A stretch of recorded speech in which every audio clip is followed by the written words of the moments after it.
on for their special education systems change, which was just introduced, is that they call it a medical model. This is extremely important because the whole system of not meeting outcomes, behavioral outcomes, will be based on mental health. Understand that what we are talking about is the new therapeutic state of mental health. Mental health is it. Keep it in mind. You don't meet ethical and responsible behavior. You are not going to cooperate. You are not going to hug your teacher. You're too happy. You're too sad. What we're talking about is proper mental health. And the implications of what proper mental health will have for the future on your child's record is interesting. And a question we asked when screening for all these mental health disabilities was, is this part of your education record, or is it part of your medical record? Or is it a mental health record? Is it a part of your permanent record? Who decides what's going to be on that record? So when a child doesn't meet an outcome and they are cited to be having a mental disorder, what is that really going to mean in the end? And I will get to the mental disorders. One of the key documents that we found, and again, this was under Secretary Bennett, was setting up a system for data banking. And the key system, again, is in order to set up a comparable and compatible system, you have to have specific criteria in order to set up a system.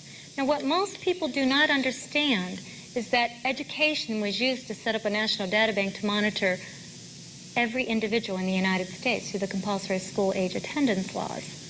Understand that every person is monitored in computer.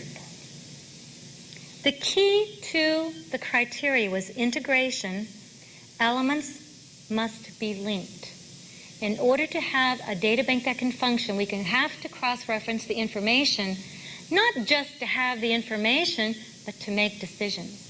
To make decisions on Mrs. Smith, to make decisions on Johnny. And the only way to do that is to monitor individuals in the system. It had to be a micro record. An individual datum on an individual person had to be representative of all 50 states.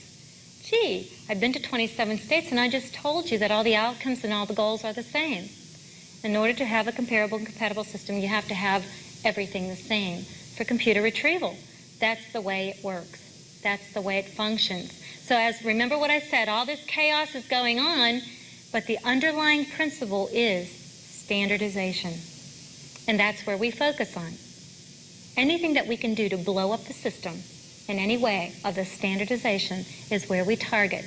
The one person can make a difference. It has to be accurate, comparability, same definitions, common terms, common definitions. Timeless, I said, oh gee, privacy is going to be a problem, but we can get around that. Information flows, screening and match. Screening and match is very important because you will get what they want you to have, and they will keep what they will want. So you never get to see all of it. The whole system is geared toward the focus of the new educational reforms. Remind you, this document was written in 1985, knowing that the new educational reforms were coming very quickly. The structure is that they're linked. Your pupil file with your MICA record, all the family background, home environment will be linked to personnel. This is your teachers, will be linked to activities. That's your curriculum and the records and the school files with a common core of data to your district, to the state, to the international. One of the most important things that it said was your cross-file tabulations. Your teacher characteristics can be linked via course taking to pupil performance. Thus, a three-way tabulation can be produced from linked micro-records of teacher characteristics by course type and achievement. Such tabulations would form important information for consideration of certification and graduation requirements. The key is the state mandating down to the individual child for the graduation requirement. Well, how are we going to do this on computer? This is an individualized curriculum for cost-effective education when the child sits down and puts his Social Security number or his ID number into the computer. First, everything will be on file. The computer will bring up his individual educational plan that the teacher has just put in.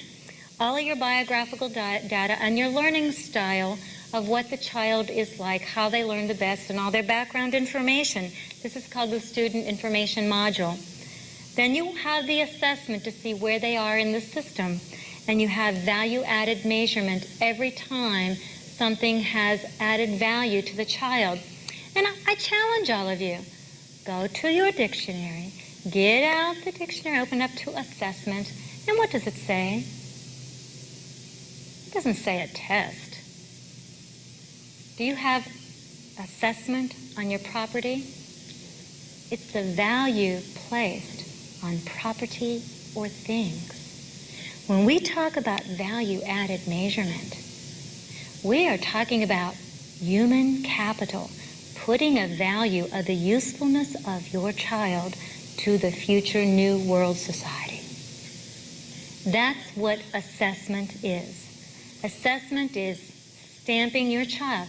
And gee, what happens when we move these property taxes out into the blue and we now implement an income tax to replace property tax? What is an income tax? An income tax that will be geared to fund in these regional aspects of government is a value of your usefulness to society, stamped on your forehead with your Social Security number. And this is the movement that we must assess the child.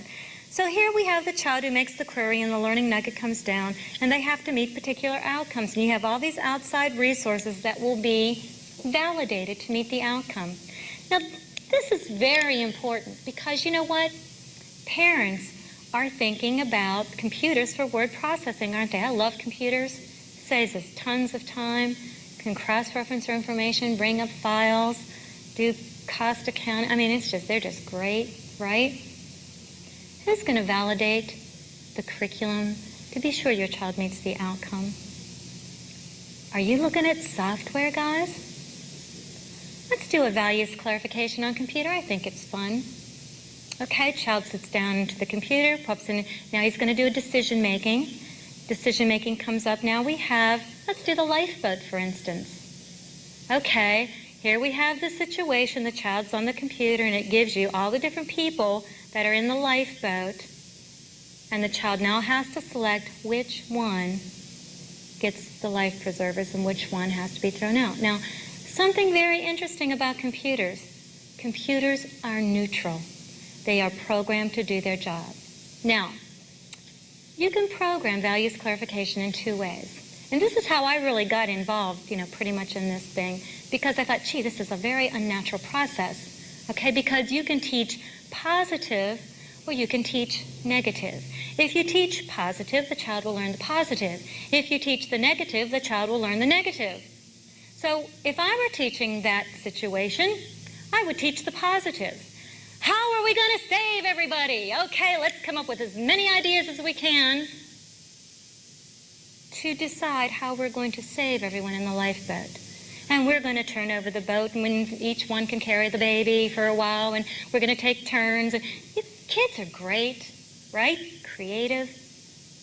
You focus them in the direction, and their minds are like computers, and that's the way that they will go. And they will come up with more ideas of how to save everyone in that boat than you can imagine. You teach the positive, they will learn the positive. All right, let's teach the negative. Who are you going to throw out? You're going to throw out mom, you're going to throw out dad, you're going to throw out baby, you're going to throw out grandma. You teach the negative, you learn the negative. All right, now we're on computer. Will the computer program be programmed positive or negative? Whether it is linear or whether it is menu-driven, where the child may seem to be able to select, it always meets the same outcome. It doesn't matter. Computers are neutral. They are programmed to do their job. Understand that technology is a tool to meet the goal. Don't be afraid of technology. Be afraid of who's validating the curriculum. and the software. All right. Then we have the 6 national education goals under the America 2000 strategy